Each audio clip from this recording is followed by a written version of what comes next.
Hi, I'm Nish from YB Aligned. Welcome to another Movement Monday. And although the video is titled Index Fingers, we're going to be generally looking at the fingers.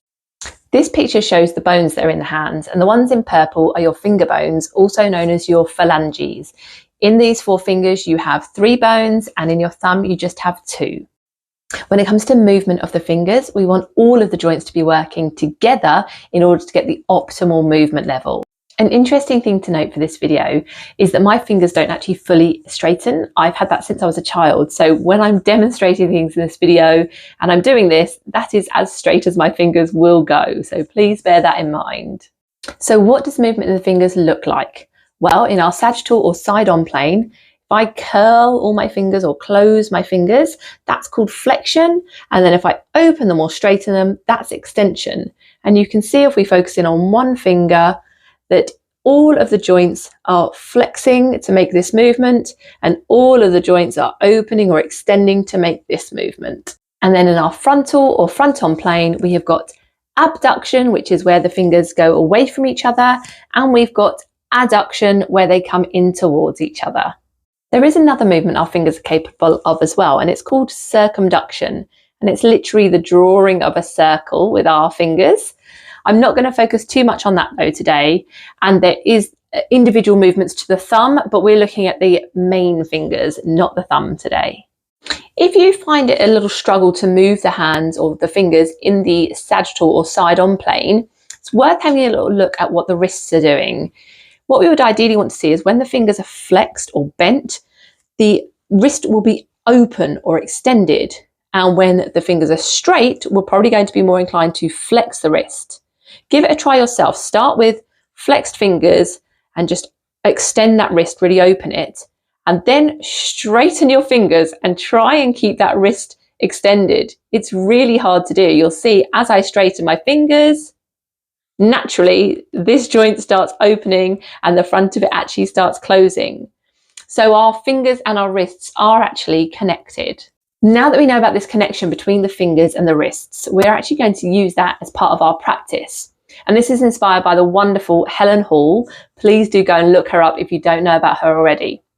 So I have borrowed this movement from Helen, and I've lovingly nicknamed it Goose Spider-Man. And that's because our hand is going to look like a goose, and then like we're trying to be Spider-Man. So I'll show you it front on and side on so you can hopefully see it well.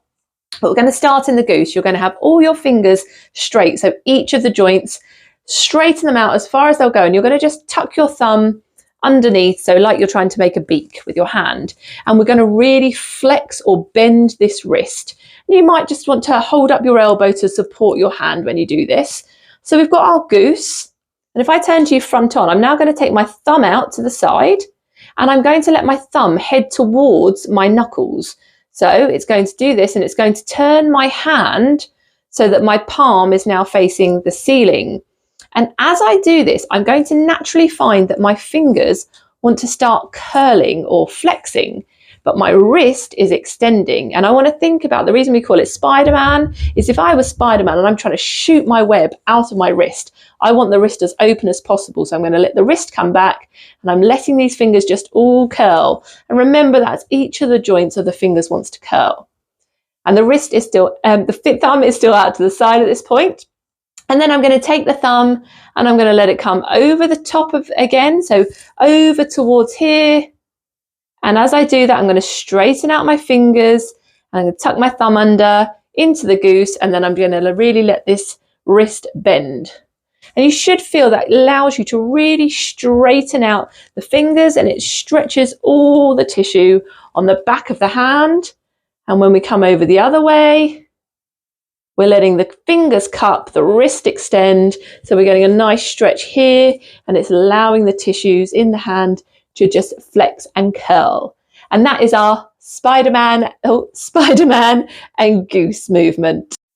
In terms of practice for the frontal or front-on plane, there isn't anything fancy other than really just taking the time to stretch your fingers as far apart as they will go, and then bringing them together and really feeling like you're trying to push the fingers in towards each other. And again, you might want to just support your elbow while you do this.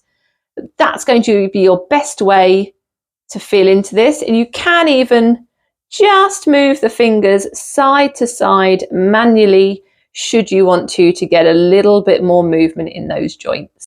And that is a wrap on our fingers. We've learnt the movements, we've understood the connection to the wrist, and we also now have a practice we can try in the side-on plane to really increase the range of movement in our fingers. So that was Movement Monday for this week. Don't forget to like and subscribe so you don't miss next week's Movement Monday.